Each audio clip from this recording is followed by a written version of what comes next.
So hello guys, welcome back to my new video. So guys, आज की video में हम देखने वाले हैं एक बहुत इंपॉर्टेंट प्रॉब्लम, मिरर ट्री। ये बिल्कुल टू मिरर ट्री की तरह प्रॉब्लम है, लेकिन थोड़ी डिफरेंट है। डिफरेंट किस सेंस में है कि इसमें है ना, हमें मिरर ट्री चेक नहीं करना, हमें मिरर ट्री बनाना है और उसको as a in order traversal उसका फिर आउटपुट रिटर्न कराना है। तो सपोज अगर हमारा ट्री ऐसा है 1 2 3, तो इसका मिरर ट्री क्या होगा? 3 2 फ्लिप हो जाएगी ना इमेजेस, जो मतलब नोट्स फ्लिप हो जाएंगे। और अगर आपने अभी तक टू मिरर ट्री वाली मेरी वीडियो नहीं देखी है तो एक बार वो देख के आ जाओ, तो उससे क्या होगा कि कंसेप्ट और क्लियर हो जाएगा। ठीक है, फिर इसमें डाउट्स नहीं आएंगे। तो पहले तो अब ये वाला कंसेप्ट वाइज देखते हैं कैसे कर सकते हैं। तो बेसिकली हमें ये और ये बेसिकली फ्लिप करना है, यही तो करना है बेसिकली। तो कैसे करेंगे हम कि मैंने ये वाली नोड इधर कर दी, 3 वाली नोड मैंने 2 पे कर दी। एक एग्जाम्पल ले लेते हैं अच्छा सा।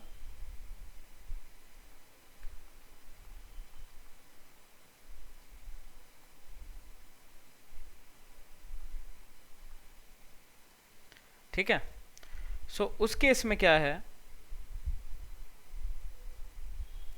या हम ये वाला ही एग्जांपल लेते हैं जो हमें टेस्ट केस में दे रखा है। ठीक है, तो ये वाला ले लेते हैं, टर्न 30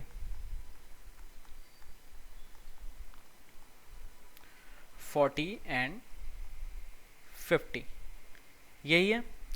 तो इस केस में क्या है कि बेसिकली जो आउटपुट है वो आएगा हमारा 10 30 20 50 एंड 40। ठीक है, ये तो हमारा क्या है, आउटपुट है। अब कैसे कर सकते हैं? सपोज मेरी नोड यहाँ पे, कहाँ पे? रूट पे। अभी रूट से तो है इनिशियल। तो एक कंडीशन तो सिंपल है कि अगर मेरी नोड नल के बराबर है तो वॉइड फंक्शन है, तो मैं वहाँ से रिटर्न कर जाऊँगा। सिंपल, ये चीज़ तो हमने हैंडल कर ली। अब मैं क्या करूँगा, सबसे पहले इस नोड पे पहुँचूँगा, यानी कहाँ पहुँचूँगा? नोड के बेसिकली लेफ्ट में पहुँचूँगा। ठीक है, मुझे इन दोनों को फ्लिप करना है, उससे पहले मुझे इन दोनों को भी फ्लिप करना होगा। अगर मैंने पहले 20 30 को फ्लिप कर दिया तो 40 50 में प्रॉब्लम आ जाएगी। तो मैं फिर से यहाँ पहुँचूंगा। अभी कोडिंग की बात नहीं करते, अभी ये सोचते हैं कि करेंगे कैसे, खुद ही थिंक करते हैं कोड कैसे होगा, वो आसान हो जाएगा फिर। ठीक है, फिर मैं नोड के फिर से लेफ्ट पे पहुँच गया। ठीक है, अब मैं 40 पे हूँ। अब मुझे यहाँ पे नल मिला और मुझे यहाँ पे भी नल मिला, तो मैं कहाँ रिटर्न कर गया। सिंपल है, यहाँ तक तो समझ में आ रहा होगा आराम से। अब जब 40 पे मैं यहाँ था तो 40 का काम क्या है, इनको जब नल मिला तो कुछ नहीं है, नहीं तो रिप्लेस हो जाता अगर कुछ होता तो ये फंक्शन यहाँ से भी लौट जाएगा, रिकर्सिव फंक्शन। तो अब मेरी नोड यहाँ पे है, मुझे 40 और 50 को करना है बेसिकली क्या, स्वैप। तो मेरे को एक और फंक्शन चलाना पड़ेगा जिससे मुझे राइट मिले, तो मैंने एक और चला दिया। तो मैं यहाँ पे आ गया, इसने फिर राइट ने फिर नल देखा और 50 ने भी नल, 50 के लेफ्ट में नल देखा, 50 के राइट में नल देखा और यहाँ से रिटर्न कर गया। मैं 50 पे था, 50 से भी रिटर्न कर गया। अब मैं 20 पे हूँ, अब मैं सिर्फ 20 पे हूँ। अब जब मैं 20 पे हूँ तो 40 एंड 50 को स्वैप कर दूंगा। तो मैं एक नोड पॉइंटर ले लूँगा, टेम्प नाम ले लेंगे और उससे स्वैप कर दूंगा। तो हमारा ये 40 50 स्वैप हो जाएगा। तो हमारा 40 50, अब ये हमारा ट्री कैसा हो जाएगा उस समय, ऐसा हो जाएगा। ठीक है, अच्छा अब क्या करना है हमें कि बेसिकली मैं इधर पहुंच गया, यहाँ से 20 का काम खत्म, रिटर्न हो जाएगा। तो मेरा नोट का राइट वाला फंक्शन चल जाएगा। तो मैं 30 पे पहुंचूंगा, मैं यहाँ पे नल देखूंगा, मैं यहाँ पे नल देखूंगा, मैं वापस चला जाऊंगा, दूसरा कलर यूज़ कर लेता हूँ। ठीक है, अब फिर मैं यहाँ पे पहुंच जाऊंगा 10 पे, और 10 पे मेरी क्या है, नोड है। ठीक है, तो मैं इन दोनों को भी सेव कर दूंगा। तो मेरा ट्री कैसा बन जाएगा, 30 जैसा हमारा आउटपुट आ रहा था, 50 एंड 40, और मेरा पूरा का पूरा ट्री फिर 10 का काम भी खत्म हो जाएगा, वो भी रिटर्न कर जाएगा। मेरा मिरर ट्री बन गया। तो सिंपल है, तो सबसे पहले क्या करना है, स्टेप बाय स्टेप चलते हैं। इसको रूट ले लेते हैं, वो तो आप कोई भी नाम रख लीजिए। तो रूट अगर नल है तो सिंपली मुझे क्या करना है, रिटर्न हो जाएगा। ठीक है, अब मैं क्या करूंगा, मैं कॉल लगाऊंगा रूट के लेफ्ट पे, मैं कॉल लगाऊंगा रूट के राइट पे। बस यही तो कर रहे थे हम। ठीक है, मैंने दोनों जगह कॉल भी लगा दी।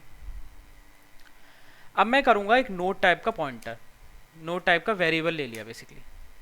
इसमें मैं रूट का लेफ्ट डाल दूंगा, रूट के लेफ्ट में बिल्कुल स्वैपिंग वाला फंक्शन है अब तो, राइट डाल दूंगा, और रूट के राइट में क्या डाल दूंगा, टेम्प डाल दूंगा। बस मुझे यही काम करना था और वो मैं कर चुका हूँ।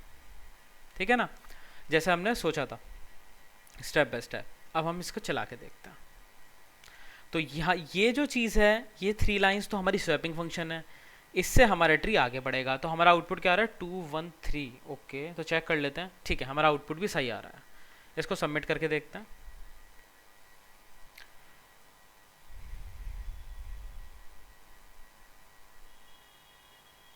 ओके, तो सारे टेस्ट केस भी हमारे इसमें पास हो गए।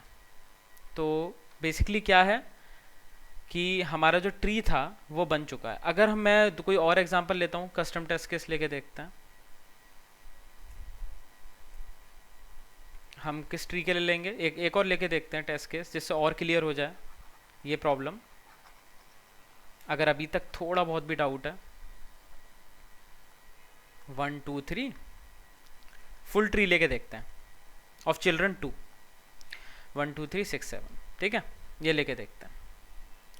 1 2 3 4 5 6 7, यही तो है। तो ये कैसा हो जाएगा,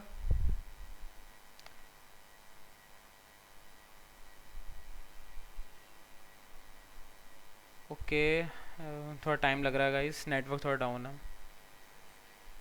तो इसका आंसर आया 7361524। ठीक है, क्या आंसर आया, 7361524। तो हमारा ट्री कैसा बना होगा, हमारा ट्री ऐसा बना होगा।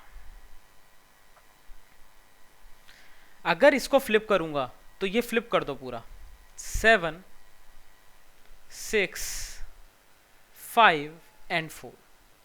और इन ऑर्डर क्या होता है, left root and right, in order यही होता है। तो चलो वो भी निकाल के देखते हैं। तो लेफ्ट में क्या, 6 रूट 3 एंड 6, 736। मेरा लेफ्ट पार्ट खत्म हो चुका, अब यहाँ पे पहुँच गया 1 पे। अब मैं राइट में लेफ्ट में गया सबसे पहले, 5 2 4। तो हमारा ये करेक्ट आंसर है। तो अगर ऐसा फुल बाइंडेड ट्री होगा तो ऐसे फ्लिप होगा। अब फ्लिपिंग समझ में आ गई होगी। सो गाइज इसको प्रैक्टिस करना, एंड डाउट्स हो तो कमेंट में पूछना। तो इस वीडियो के लिए इतना ही, एंड बाय बाय।